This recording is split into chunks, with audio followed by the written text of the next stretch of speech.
Public perception of ADHD is often frozen in a specific classroom image, a young boy who cannot stop moving or interrupting his teacher. This chart tracks the progression of the disorder into maturity.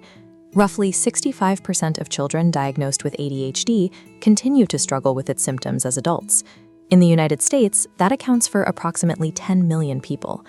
These are frequently high-achieving, intelligent individuals who suddenly find themselves paralyzed by the mundane.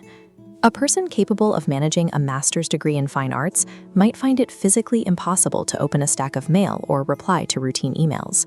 While physical fidgeting settles with age, it's replaced by a relentless, exhausting internal monologue. This mental chaos consumes cognitive energy, even when perfectly still. This noise creates a pervasive sense of impending failure.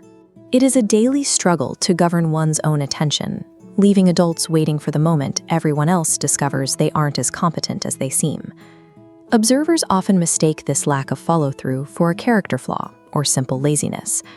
However, these behaviors originate in a neurobiological failure of the brain's internal management system.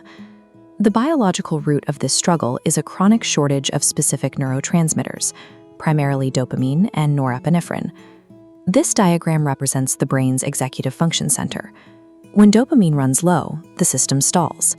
This executive dysfunction makes initiating effort on uninteresting tasks nearly impossible.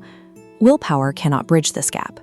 Without a reward system, the brain cannot force completion of a monotonous project. This dopamine starvation forces the brain to seek stimulation elsewhere. It generates a constant stream of unrelated thoughts, derailing focus by chasing any internal distraction that offers a chemical spark.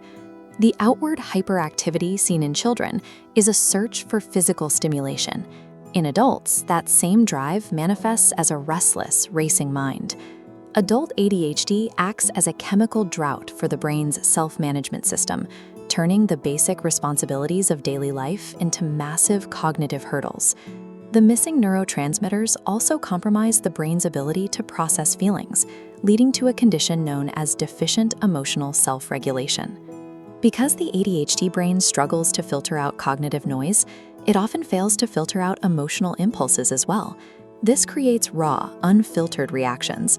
A minor frustration that others might ignore can cause an immediate emotional overflow, leading to intense feelings of anger or distress over trivial matters.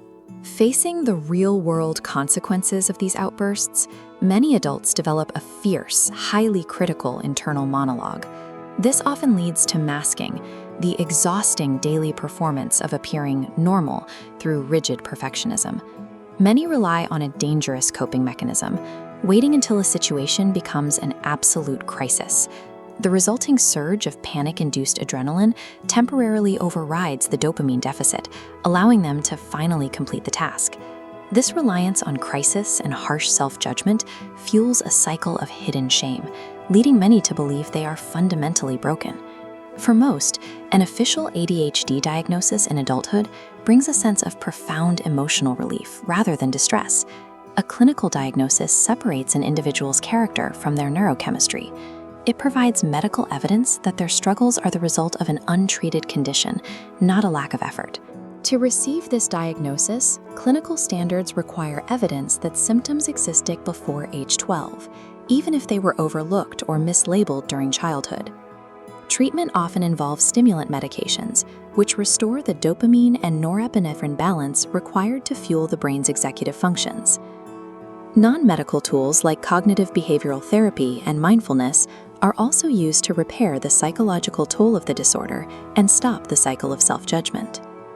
Medical and therapeutic support does more than optimize work performance.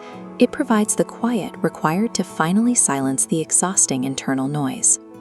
With the right intervention and a commitment to self-compassion, the internal whirlwind can be calmed. It allows highly capable people to finally step out of the shadow of shame and operate at their full potential.